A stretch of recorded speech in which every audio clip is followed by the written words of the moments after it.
Welcome everyone. My name is Firdaus Mohammed. I am a counselling psychologist and psychotherapist at Nafsology Psychology Centre. And we're really excited today to bring you a webinar and insight into stress management. So this is quite a big topic. It's also a very important topic.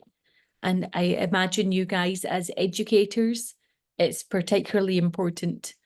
I can't imagine the patience and everything else that you require just to manage your day-to-day jobs. So I do hope that today's presentation is valuable and it gives you some insight on maybe just how you can work on yourself so that the behavior is maybe not as reactive or you're able to manage better in your workplace. So let's get started. Okay, so we brought this presentation to you today because, again, you all deal with early childhood, you deal with children at a very young age, and studies generally show that educators experience high levels of stress and very, very high cases of burnout as well. As much as 45% of educators have burnout, and they also have mental health challenges. And this is not something that should be stigmatized. It's not something that should be kept hidden. It's a very open issue, and it's something that everyone needs a bit of help or support with. So before we begin today, I always like to start with something called a body scan exercise, because today's presentation is all about you, yourself, and managing your own stress. One of the very first things that we need to do is actually recognize, where in my body do I feel the stress? So stress is similar to trauma, where you feel it in different areas in your body. For some people, they might have a sore back. Some people might have a sore head. For other people, they just generally feel maybe a bit anxious, a sore stomach, that kind of thing. So what I would like to start with is something that we call a body scan exercise. Now, a body scan, this is where we will understand with our own bodies exactly where we're feeling the stress. So what I would like you to do is, for the next few minutes, only focus on the actual physical sensations of your body. So I would like you all just to get very comfortable, maybe sit in a position that is very, very comfortable for you. Maybe shake a little bit just so that you're comfortable and ready to start. And let me know when you're ready and I'll get into it.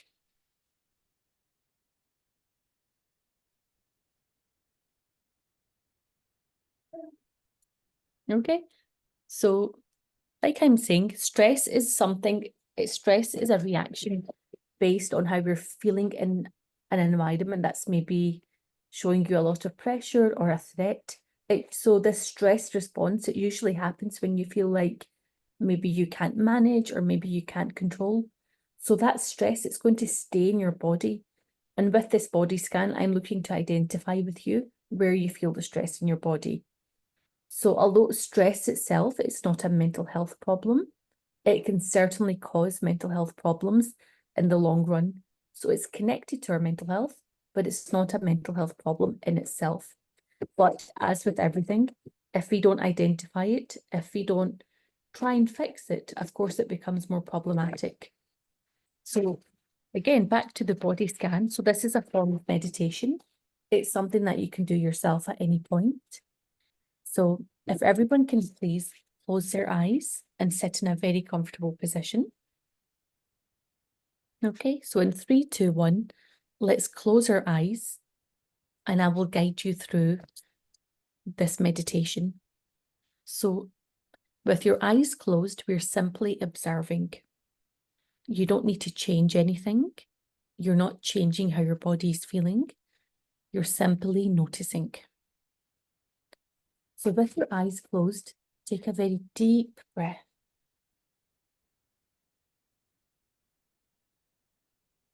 And let's take another deep breath.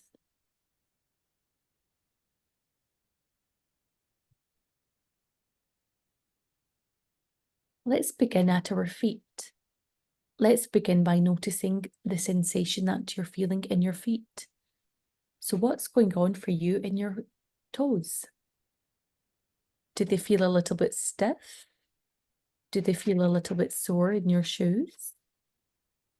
Simply notice. Notice the ground. Notice your shoes. And notice anything else about your feet. I'll take a moment just to simply notice.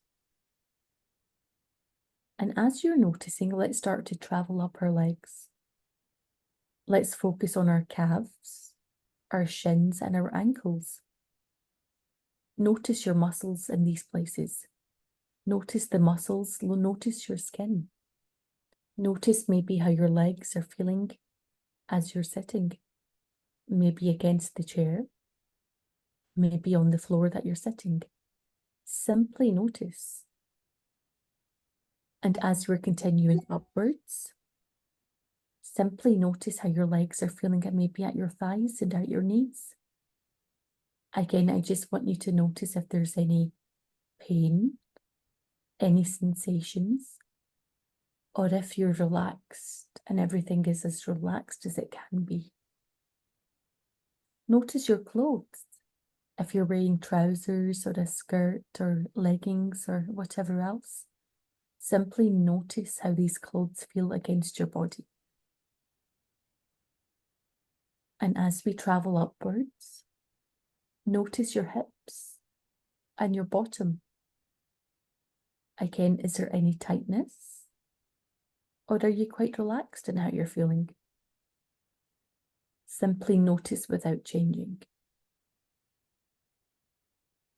Let's travel up again. Let's travel to our back and our abdomen. Again, how does your body feel? Is your back stiff? Is it quite relaxed? Are you feeling relaxed? Are you feeling maybe a little bit tense? Simply notice the points in your body where you're feeling a bit of tension. Let's travel upwards again. Let's travel upwards to our neck and our shoulders. Take a deep breath and just simply notice the sensations in your back and chest. Notice how your clothes are feeling on your shoulders, on your arms. Now, I would like you to notice your fingers and your arms. Maybe wriggle your fingers a little bit, give them a bit of a stretch, and allow yourself to simply again notice how you're feeling. And finally, let's pay attention to our head, our face. Are you relaxed? Is there tension? Are you maybe thinking about what's for lunch? Simply notice how you're feeling in this very moment. Let's do a final scan again from our toes all the way to the top of our head. Just take a moment simply to observe how you're feeling in this very, very moment. When you're ready, take a deep breath and let's return. You can open your eyes when you're ready.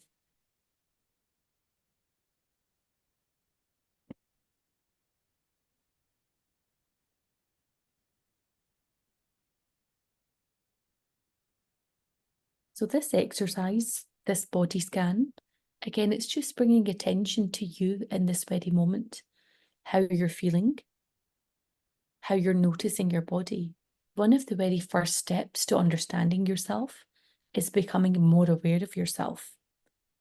So with that in mind, let's move onwards to understanding a little bit more about how we think. So let's move onwards now to looking at reframing your thinking. So stress management is very important. It's important that we prioritize our mental health. It's important that we prioritize how we feel. And by understanding stress management, what we're doing is we're improving our own efficacy. We're improving our own productivity. And this isn't just relevant in a work environment. It's also very relevant in a personal environment. So it's something that you can take with you everywhere. So excessive stress can cause psychosomatic symptoms, And what we mean by this is that your body can react in certain ways, and you're thinking, oh, maybe this is because I've not slept enough. Maybe it's because I went to the gym. Maybe it's because my pillow hurt my neck. But these are all symptoms that are internalized in your body, that are letting you understand that there's something that's not quite right here. So it's important to notice these symptoms. It's important to understand that these are not just general symptoms. They're telling you a bigger story. So the stress is not affecting only our mind, it's manifesting physically. So a lot of us can identify with some of these triggers here. For example, headaches. This is something that we all experience. Fatigue and insomnia. I wonder how many of you have maybe difficulty getting to sleep or difficulty staying asleep. Yeah, anybody here have that, where it's difficult to get to sleep? Yeah. Stress can also affect your heart rate. It can affect your blood pressure. And again, these are things that we don't necessarily associate to stress, but these are things that are very clear indicators that you're stressed at the moment, or you're going through a very stressful event. Muscle tension. This is also something that is very much related to stress. So with the body scan, you might have noticed certain muscles in your body were quite tense.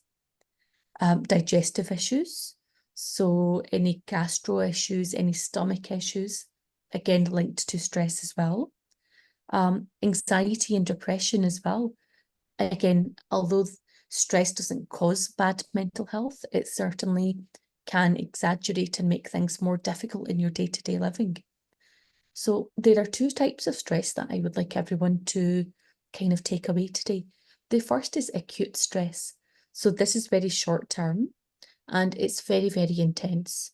So it'll last maybe a few minutes to a few hours, and it's usually something that happens in the moment.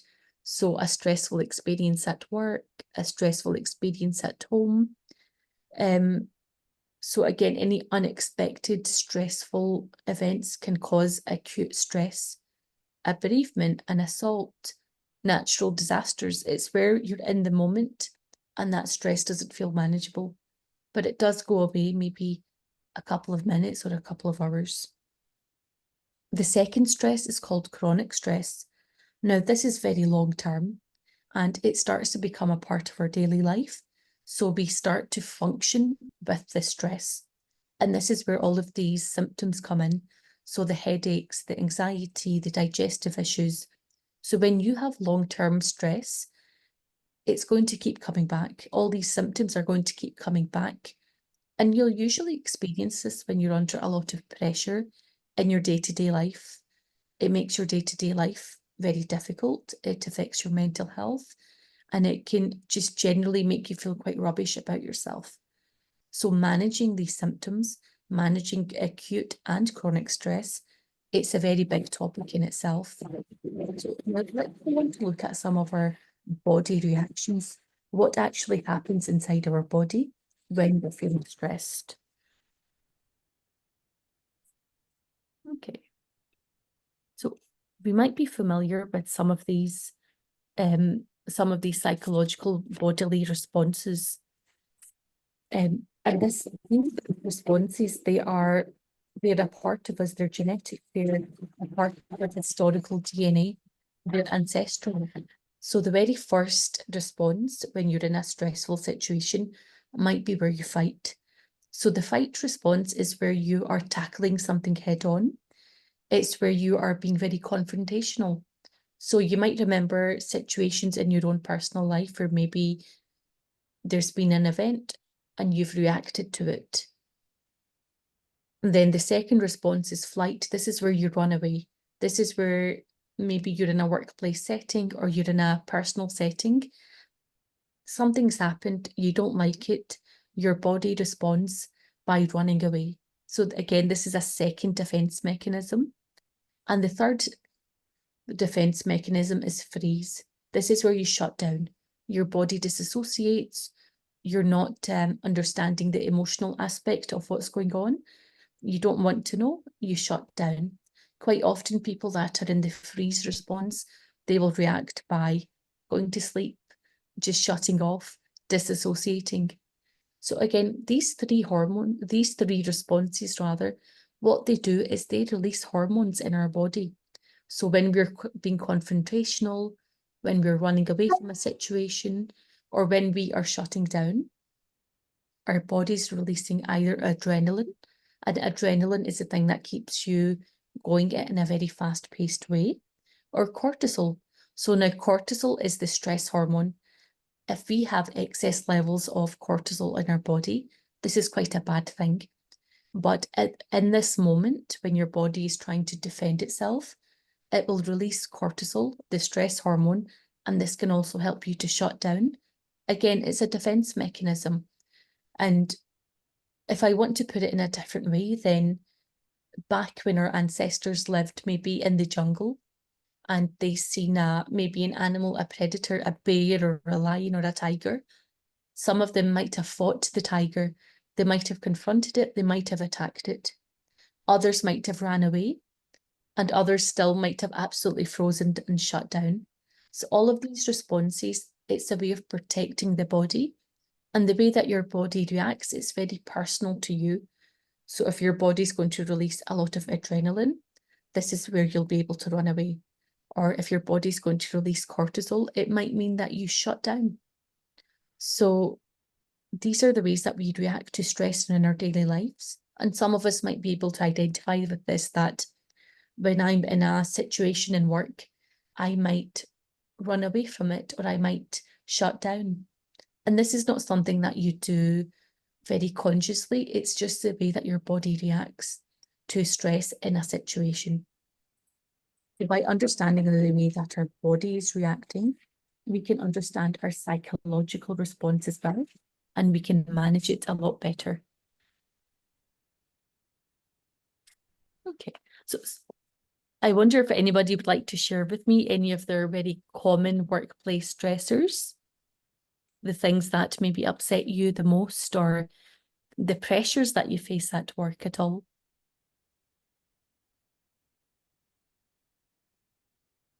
And if you're not able to share, that's no problem at all. I would like you just to consider it and keep it in your mind that these are the things at work that maybe upset me the most. Some of the most common things that people tell us that are related to workplace stress are deadlines, maybe work overload, maybe that lack of control or recognition where you feel I can't change anything in this environment. There's also the professional relationships. So we spend the majority of our day at work. And if you don't get on with your colleagues, or if there's maybe a misunderstanding or miscommunication, this can be a huge source of workplace stress. It can create conflict. It can lead to daily stress that accumulates and maybe turns into chronic stress. And also work-life balance. So this is something, again, that many people identify as one of the biggest issues that causes them stress in their life, that they simply cannot have the balance. They cannot maybe push work and life apart, and it just overspills in many ways. So of course, workplace stress, it's not a one size fits all. There are many factors, but if you're aware of your own personal stressors, it's the first step to managing it more effectively. And I want to also point out some of these stressors, how they can actually manifest. How can they actually manifest in your day-to-day life? So it might be that you can't make decisions. You might be unable to remember things, so it's affecting your memory. You might start to feel very agitated or snappy, so you might feel that you're very reactive. It might affect your appetite. You might begin to eat too much. You might begin to eat too less. You might start to engage in behaviours that you don't normally. You might start smoking or vaping. For some people, they start to feel very emotional with these daily stressors. So they might become tearful, emotional. Their defense mechanisms are just not as strong. So they'll find that they're very reactive in situations. Some people manage their stressors in ways that they feel this is not harmful. but it can be in the long term. So some examples are excessive shopping. This is something that we're all guilty of, maybe going to the store when you don't need to, buying things that you don't need, because it makes you feel good. It mitigates that stress in your day-to-day life. And other people notice that they're quite withdrawn, that they don't want to talk to anybody, they don't want to do anything, they don't want to engage in any social activities. So for them, they're able to just kind of switch off. But again, that's not healthy. We don't want this stress to take over and rule our lives. So on to the next slide. Let's look at how to actually maintain and manage workplace stressors. So of course, some of these might not be relevant, and some of these might not be very realistic, but it's examples of things that we can do. And I understand all of you work in an educational environment. You work with young children. It can be very difficult to implement boundaries. Not only are you dealing with the young people, you're dealing with your colleagues, you're dealing with parents. There's a lot of expectations, there's a lot of responsibility, and there's a lot of pressure. So here are some general suggestions on what you can potentially do. So firstly, communicating your schedule. So what this is doing is that it's making everyone around you aware that this is the times that you're available, and these are the times when you're not available. It's a very simple and effective way of being assertive that this is my availability. Of course, it's not always realistic. Things run over, things eat into your schedule, but simply by beginning to communicate this, you're raising that awareness. Secondly, prioritizing your self-care. So quite often, people in very stressful, high-pressure working environments, they forget about themselves. They forget that they also matter and that they need to do things to mitigate this stress. So perhaps some of you can consider, what is it that I enjoy doing? What is it that I like to do outside of work? And how can I implement that into my daily routine so that I actually have something to look forward to, which is not work all of the time. Some examples might be going for a walk after work, maybe playing a sport, maybe a team sport or an individual sport, maybe reading a book. These are all things that are giving you time to decompress and just to generally feel better about yourself. We all carry a lot of stress, so prioritizing yourself is very important in every single capacity. So another way to maintain and manage boundaries is also learning to say no. So if you're asked maybe, can you do this little bit extra, or can you maybe spend a little bit more time on this? Learning to say no in a way which is assertive, but also, I also want to put in a warning here. I don't want any of yous to get into trouble at work either. But learning to say no in a very gentle, effective way is called effective communication. This is very important. So saying no or saying that I can deal with it tomorrow, this is something that you say to people not only externally, but also to yourself. We're all guilty of maybe staying behind at work that little bit longer, thinking, oh, if I get it done now, it means that in the morning I can come back and I won't have to deal with it. But what you're also doing in that moment is that you're taking away from your own schedule. You're taking away from your downtime. You're taking away from other things that you could have been doing. So I always say to people, there's nothing selfish in saying no. It's more about being more self-focused. And being self-focused is when you prioritize yourself. So, and as much as I'm also telling everyone to learn to say no here, I also need people to respect other people's boundaries. So if your colleague or friend or anybody in your life is saying no to something, we also need to respect that boundary, right? It's a two-way street. We want to be able to say no, but we also want people to respect when we say no. So it's something that we need to be very mindful of, listening to each other, hearing each other, and respecting boundaries. And why should we do this? Why should we bother about these things? Firstly, it's promoting your individuality. So in a workplace, individuality can be quite lost because we conform. We conform to our job roles, we conform to what's expected of us. And it means that a large part of our identity does not enter the workplace. So by being able to kind of put in some boundaries and implement them, you're promoting yourself as an individual. It also is developing your professional identity. It's preventing burnout. It's keeping you motivated. And it's also maintaining those personal and professional relationships. So these points are very small and they might seem to some of us unrealistic or not very important. But on a very deeper psychological level, these things accumulate. And by implementing some boundaries, some self-care, what you're doing is you're looking after yourself. You're able to put yourself first. You're able to realize that, sure, work is a big, important part of my identity and my life, but it's not everything. It's not my only identity. I also need to be able to remove myself. I need to be able to do things that differentiate me as an individual. And it means that you're coming into work happier. You're coming into work with a more relaxed state of mind. You're coming in and you're more able to take on different people's emotions. You're able to work with younger people in a way that you're more engaged because you're motivated. You've spent your evening doing something that you enjoy. So naturally, you're coming in feeling ready to tackle things at work better. Okay. So if everyone can sort of just think and identify boundaries that would be realistic and practical for them, that would be very helpful.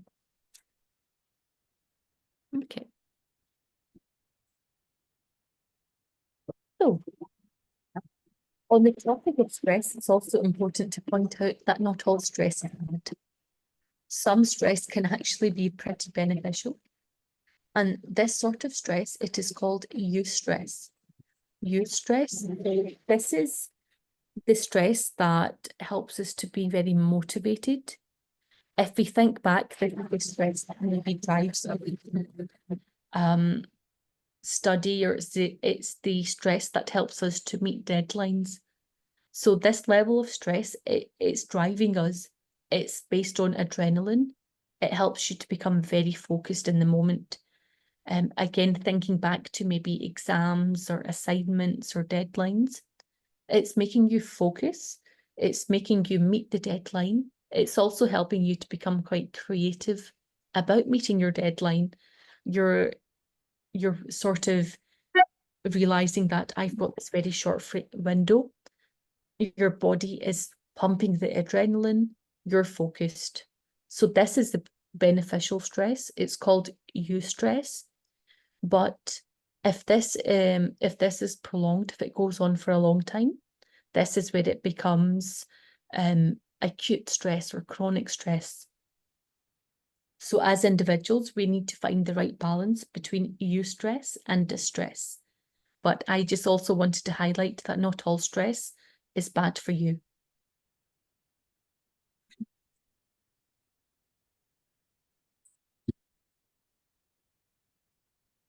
So again, on the topic of stress, in a work environment, we can also be managing other people. And sure, you might not be a manager or you might not be in a position of authority, but we work with colleagues, which means that in some capacity, we are managing each other on a smaller level. And what I wanted to do is point out some ways that you can actually support each other so that there's a more positive work environment.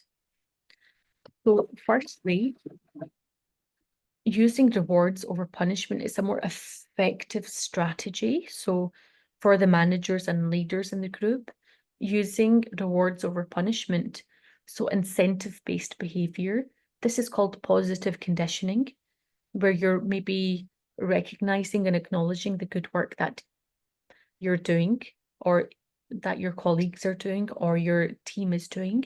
This is very important. You're fostering a very kind of positive, constructive environment. And people that feel recognised, they feel less stressed at work because there's that sense of community, there's that sense of development, there's that sense of belonging as well. So as a manager or as a colleague, if you're focusing on the positive, if you're focusing on growth, if you're generally being quite constructive as an individual, what you're doing is you're promoting that sense of community. You're promoting that sense of we are a team. And then all of a sudden, what happens is that those levels of high stress, they start to lower. They start to feel not as significant anymore. And people that are not as stressed are able to take on more. So yeah, recognizing good work, using an incentive-based program, celebrating your achievements. Some suggestions that I usually say are if there's a weekly or a monthly newsletter or website or something where you can maybe write a few words about employees or your team that have been doing exceptional work that month. It gives you that sense of pride as well in your work that I've done something good and positive here.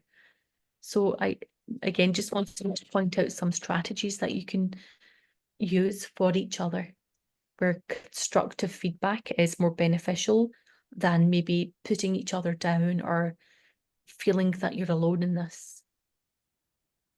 Okay. And as always, if there are any questions, please feel free to raise your hand or put it in the comments box and I'll get to them.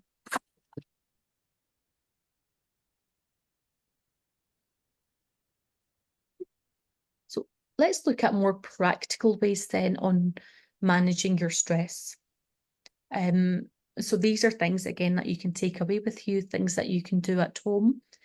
And some might be realistic, some might not be realistic, but take away what is going to work for you as an individual. So firstly, focus on what you can control. So a lot of stress creates anxiety, and anxiety is based on control. If you're able to control some of factors in your life, for example, what you're eating, this will automatically make you feel a bit more in control. You're going to feel less anxious and it's going to reflect in your level of stress. So when you're going home from a busy work day or a very heavy work day, quite often you might be turning to fast food or junk food. You're looking for that instant gratification. You're looking for something that's going to make you feel very good in the moment. Now, as much as we all enjoy doing this, it's very important to have a healthier, balanced meal and good choices. So I'm not saying you're not allowed those chips or those chocolate at the end of the day. What I'm saying is by having a healthier diet, it's going to affect your internal body. It's going to affect your blood pressure. It's going to affect how you feel the next day. It's going to affect your mental clarity as well. So where possible, try and have a cleaner diet. Another very important factor to remember that will help you manage your stress is sleep. So if you're not having a good night of sleep, it's affecting your mood. It's causing you to feel very fatigued. It's causing you to feel like I don't want to be here today. So the importance of sleep it's immense. It's something that I can't stress enough.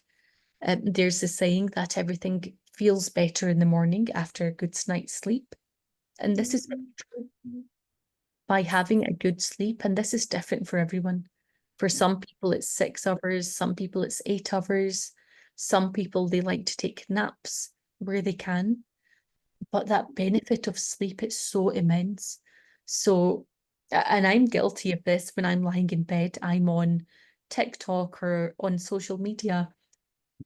That blue light, it's affecting your brain chemistry. What it's doing, it's keeping your brain waves active. So it's harder to get to sleep over time. So where possible, try and set a sleep schedule and stick to it. If you're a person that finds it quite difficult to switch off at night and you want to look at your phone or you want to watch a movie, try and keep this separate to your sleep environment. So if you're able to, if you have a separate living area to your sleeping area, do all of this in the living area so that your body naturally associates any good positive connotations to your bed. So when you lie down in bed, your body's already trained to use your bed as a way where it's going to relax. Try and put your phones away. Try and use less blue lights at night time and get the most out of your sleep. And how this affects your stress levels is that in the morning, you're feeling more in control of yourself. That level of cortisol that was quite high in your body the evening before, it's come down. You're feeling more zen, you're feeling more capable and able to manage everything in a more effective way. Another activity would be physical exercise. So of course, you all work with young children, you're on your feet, you're very active, but this is not intentional exercise. It's something that you're having to do where your mind and your body are not aligned. So you're very active, you're probably doing so many steps, but it's not intentional. When you are walking around with the young children, you're not thinking about yourself, you're thinking about them, keeping them safe, keeping them entertained. So where possible, try and engage in some physical activity. And this is for yourself. So maybe when you've had a difficult day at work, going for a walk, going for a run, going to the gym, doing anything physical, it's an outlet. It's an outlet not only for your body, but also for you mentally. Exercise, it's going to balance that level of cortisol with a bit of adrenaline. So once you've done the exercise, your hormones are more balanced, your levels of stress are lower, your blood pressure is lower. All these sort of negative emotions that you've been holding on to through the day, you're able to relax and release them. So that the importance of exercise, again, it's huge. If you're able to incorporate even 30 minutes of exercise, it's a release. And I usually encourage people to try and do this after work. It's creating a barrier between your work life and your personal life, where the exercise helps you transition into your personal life as well. And a final suggestion would be to focus on your own social connections. And again, like I was saying, work, it's a huge part of our identity. We work long hours, for some of us, we work 6 days a week. There's not much time for ourselves. And on your days off, the last thing that you might want to do is be social or connect with people or use that energy to do something that means you have to get dressed and leave your home. But if you're able to focus on connections, what you're doing is you're making time for things that you enjoy. So you're realizing that my identity is bigger than work. Quite often, our only identity is work. So when I ask people, who are you? How would you describe yourself? The first thing that they describe is their work or their profession. They won't tell me that, oh, I enjoy painting or I am a person that enjoys nature. This is something that's very secondary because work has become their first identity. If we are connecting with people, so humans are very social creatures. If you're connecting with people on a more social level, and I always say as well, when you're connecting with these people, try and minimize conversations about work. Try and let the other areas of you grow. So the area of you that is a friend, a sibling, a mother, a partner, or anything else, let those identities come out. And that work identity, minimize it. You spend a lot of your time at work. The last thing that you want to do is talk about it when you're out with your friends or your family. And again, this is helping you manage your levels of stress because all of a sudden, work is not the only thing that you do. There's more to you than just being an employee. There's more to you than just being in that sort of educational setting. So yeah, connection is hugely important as well. Okay, so with this slide, I want to point out sometimes when maybe you should think about getting help, that when maybe the stress is becoming overwhelming or the stress feels unbearable. So if you're finding it maybe difficult to function in your daily life, if you're starting to feel helpless, if you're starting to feel like your emotions are taking over and maybe you're very teary or you feel upset or depressed all of the time, these are times when you should reach out for additional help because the stress is taking over or there's something else that is going on and you need a little bit of additional help. Maybe when you're not able to create that balance in your life. So the work-life balance is very blurred and there's no sense of self. There's no sense of identity. You need to reach out for some sort of help or support. Or it's a realization that something has to change here. When you're maybe not able to focus on important things in your life, or when the low mood is quite consistent, or if there's any physical stress symptoms, so persistent headaches, maybe gastrointestinal issues, or maybe backache or high blood pressure, all of these things are indicating that there's something else going on that you need to create space for in your life and you need to fix or you need to get additional help. And there's no shame or there's nothing about getting help that should be a deterrent. Getting help should be something that comes very naturally because we all experience stress. We're all working and we all sometimes need a little bit of additional help.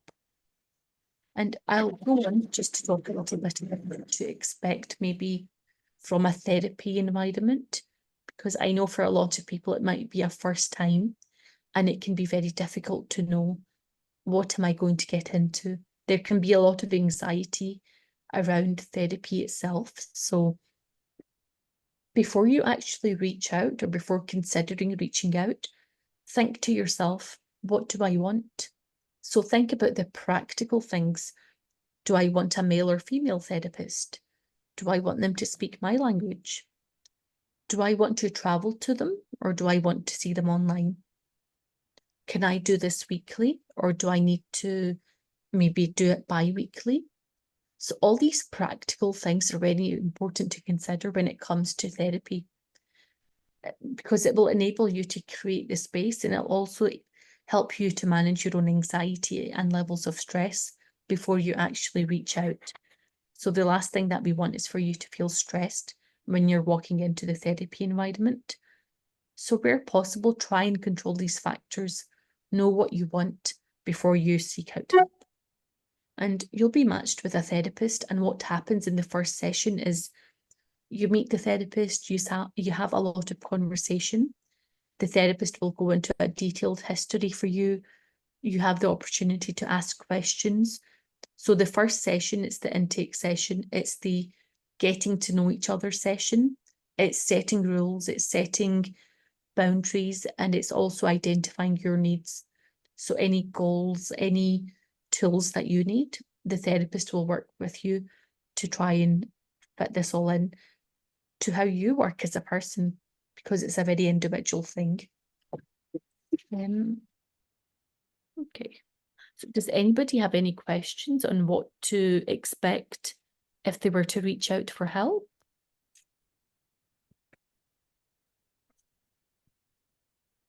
And of course, if you're not comfortable sharing, please feel free to reach out privately if you have any questions, anything that you want clarified. Okay, so let's go on to do our final exercise of the day. And this is called the 5-7 breathing method. And what it does is that it allows you to reset. So this is a very useful exercise in any situation when you're feeling extremely stressed. It's an exercise that you can carry with you in your personal life, in your relationships, in your work environment, and just generally when you're feeling a bit upset. So what it's going to do again, it reduces stress because it's a very intentional breathing. So it's reducing your levels of stress. It's activating the body's relaxation responses. It's also helping your mind to become a bit distracted from the situation. It's improving your focus. It's lowering your blood pressure. So this exercise, it's very simple, but the benefits, there are very, very, very many benefits. So simply all we're doing is we're doing deep breathing where we're going to breathe in through our nose for 5 seconds. We're going to hold it for 3 seconds, and we're going to breathe out for 7 seconds. So it is a very long breath. It's very intentional, and that's deliberate. So does everybody want to just maybe try it out with me? Yeah? Okay. So I'll count down to 3. We're going to breathe in for 5 seconds through our nose, hold it for 3 seconds, and breathe out for 7. Everyone ready? Okay, so 3, 2, 1. Breathe in for 5, 4, 3, 2, 1. Hold for 3, 2, 1. And breathe out for 7, 6, 5, 4, 3, 2, 1. So a very, very deep, very intentional breath. And again, the purpose of this is to lower your levels of stress. So when you're at work, you're working with young children, you find that you're getting maybe reactive or maybe a bit snappy in the situation. That deep breathing can help you to refocus. It can help you to get away from that stress response, and it can help you to become more in control of yourself. And I promise it does work. It's a very, very simple but very effective exercise. Okay, so just a little bit about the clinic then. So Nafsology Psychology Centre, and we work with people in different languages. We offer many different services as well. We're all licensed, qualified counselling therapists, psychologists. If you would like to know more about the clinic, please feel free to scan the QR code. If you have any questions, please feel free to reach out. We're always happy to help and answer questions. Okay, and thank you everyone for attending. I know you all are very busy, so thank you for taking time out of your morning. I hope it's been beneficial.